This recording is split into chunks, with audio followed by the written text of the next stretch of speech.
मजदूरों को लेकर के जो मार्च के महीने में फेक न्यूज निकल के आई थी, जिसमें आपका प्रिय मनीष कश्यप जेल में है, एनएसए में बंद है। बहुत से लोग सवाल करते थे कि क्यों उन अखबारों के खिलाफ एक्शन नहीं लिया गया जिन्होंने इसको पहले ही प्रिंट कर दिया था, और मनीष कश्यप ने तो फॉलो किया था। अब दो बातें हैं, अखबारों ने क्या प्रिंट किया था और मनीष कश्यप ने क्या फैलाया था, इनके कंटेंट में फर्क होता है। यह बात न्यायालय हमसे और आपसे बेहतर समझते हैं। मैं आपको 5 जुलाई 2023 की वो बात बताता हूं जो आप में से अधिकांश को पता भी नहीं है। दैनिक भास्कर जो अखबार है, उसके खिलाफ भी इसी मामले में, झूठ फैलाने के मामले में, तमिलनाडु के 2 पुलिस स्टेशन में एफआईआर हुई थी। सिर्फ मनीष कश्यप के खिलाफ हुई ऐसा नहीं था। दैनिक भास्कर के जो एडिटर हैं डिजिटल प्लेटफॉर्म के, प्रसून मिश्रा, उनके खिलाफ 2 एफआईआर हुई थी, जिन्हें मद्रास हाईकोर्ट ने 5 जुलाई 2023 को एंटीसिपेटरी बेल ग्रांट कर दी है, यानी कि अंतरिम जमानत दी है। आइए समझिए कि क्या फर्क है और क्यों प्रसून मिश्रा को और कैसे ये एंटीसिपेटरी बेल इसी फेक न्यूज फैलाने के मामले में दी गई है। सबसे पहले तो ये समझ लीजिए कि बिहारी और तमिलनाडु वाला जो ये मामला हुआ था, ये फरवरी और मार्च के दरमियान ये सारा का सारा हुआ था, जिसमें फेक न्यूज फैलाई गई थी, ना सिर्फ मनीष कश्यप द्वारा पर अन्य जैसे कि ये दैनिक भास्कर द्वारा भी और कई यूट्यूबर्स द्वारा भी। बिना वेरीफाई किए ऐसे सेंसिटिव मैटर को फैलाने पे मद्रास हाईकोर्ट ने बहुत स्ट्रिक्ट एक्शन लिया है। एक मनीष कश्यप को तो एनएसए जो लगाया है तमिलनाडु सरकार ने, उसको वेरीफाई करके 12 महीने के लिए बंद किया है। साथ ही साथ जो 2 एफआईआर हुई थी, Prasoon Mishra editor, digital platform news editor, Dainik Bhaskar अखबार, जो बहुत चर्चित हिंदी अखबार है, एक उसमें पुलिस स्टेशन त्रिपुर में एफआईआर हुई थी तमिलनाडु में, और दूसरी हुई थी पुलिस स्टेशन तिरुवनंतपुरम में। दोनों जगह पे एफआईआर जो हुई थी वो आईपीसी की धाराएं 153A, 505(1)B और 505(2) के तहत प्रसून मिश्रा पे, दैनिक भास्कर पे हुई थी, जिसके अनुसंधान में जब आगे की कार्यवाही हुई तो प्रसून मिश्रा ने एंटीसिपेटरी बेल यानी कि गिरफ्तारी पे रोक की अर्जी, जो जमानत ली जाती है, वो मद्रास हाईकोर्ट, जो कि तमिलनाडु का हाईकोर्ट है, उसमें अर्जी की थी। तमिलनाडु हाईकोर्ट ने बहुत स्ट्रिक्ट इस पे बात कही। उन्होंने कहा कि इस तरीके की फेक न्यूज फैलाना और देश के अंदर या राज्यों के बीच में लड़ाना कतई एक्सेप्टेड नहीं है, यह फेक न्यूज ही है।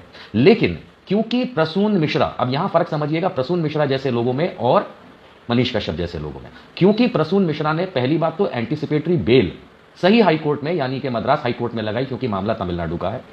साथ ही साथ उसने अपनी एप्लीकेशन में और कोर्ट में अनकंडीशनल अपॉलजी, यानी कि बिना किसी बात के बस मैं माफी मांगता हूं पूरे तमिलनाडु के लोगों से और तमिलनाडु से, ये अनकंडीशनल अपॉलजी प्रसून मिश्रा दैनिक भास्कर के न्यूज एडिटर ने तमिलनाडु के लोगों को टेंडर की है, दी है, और यही बात उसने आधिकारिक तौर पे अपनी अर्जी में मद्रास हाईकोर्ट में कही। तो पहला कारण तो यह है कि जिसकी वजह से माननीय मद्रास हाईकोर्ट ने उसे एंटीसिपेटरी बेल, रेगुलर बेल नहीं है, ये गिरफ्तारी पे रोक है एफआईआर के बाद जो होती है, उस पे उनको अलाउ किया है कि ठीक है पुलिस आपको गिरफ्तार नहीं करेगी, लेकिन ये है शर्तें।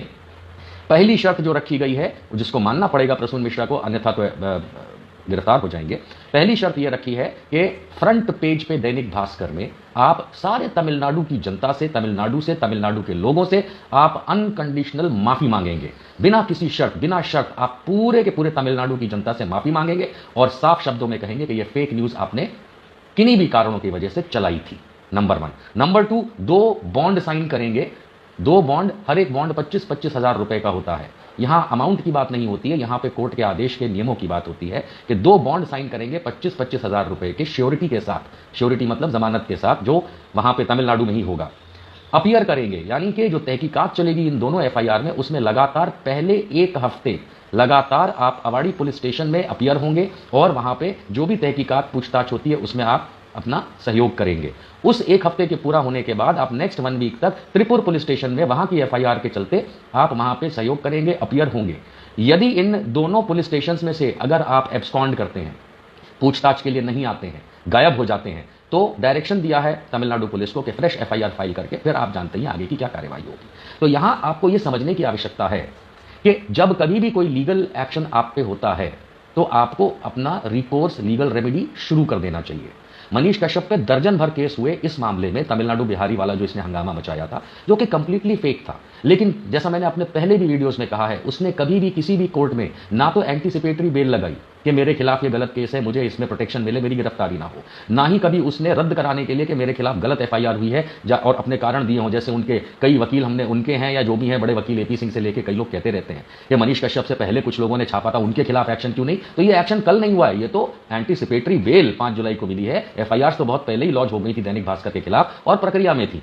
अब आपको यह समझना पड़ेगा कि बड़े बड़े वकील जब मनीष कश्यप के बारे में इंटरव्यू देते हैं तो उन्हें बाकी होमवर्क भी कर लेना चाहिए।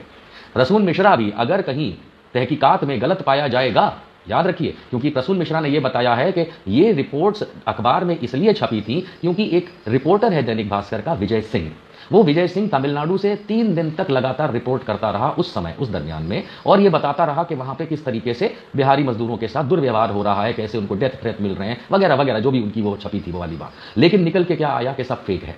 खुद दैनिक भास्कर ने, अब आपके सामने ही है, मेरे सामने तो अकेले है नहीं, कि मान लिया कि ये सारा का सारा फेक न्यूज था और ये फेक न्यूज, लेकिन रिस्पॉन्सिबल न्यूज पेपर होने के नाते पहली बात तो पूरे तमिलनाडु से माफी मांगी और उसकी बाकी की बात मैं आपको बता चुका हूं। यहां यह फर्क है। लेकिन आज भी मैं बता रहा हूं कि कोई दैनिक भास्कर के बगल में नहीं खड़ा हूं मैं ये बता रहा हूं कि प्रसून मिश्रा या विजय सिंह रिपोर्टर ने अगर तहकीकात और पूछताछ के अंदर कहीं भी 19-20 किया या वो गलत पाए गए तो जेल जाएंगे, या अगर गलत तरीके से इंटेंशनली अगर ये फैलाया। अंतिम बात यह है कि कई लोग ये सवाल जरूर करेंगे कि इसमें फिर मनीष कश्यप को भी मिलना चाहिए। कंटेंट पे डिपेंड करता है, क्या छापा था दैनिक भास्कर ने और क्या क्या दिखा करके बोला और गलत तरीके से बना करके दिखाया मनीष कश्यप ने, चाहे खुद का हो चाहे किसी और से लेकर के किया हो। ये कंटेंट का फर्क जो होता है, यही ग्रेविटी ऑफ पनिशमेंट का फर्क हो जाता है। खैर, आगे की कार्यवाही चलती रहेगी और हम आपको इंफॉर्मेशन देते रहेंगे। जय हिंद, जय बिहार, जय भारत, जय तमिलनाडु।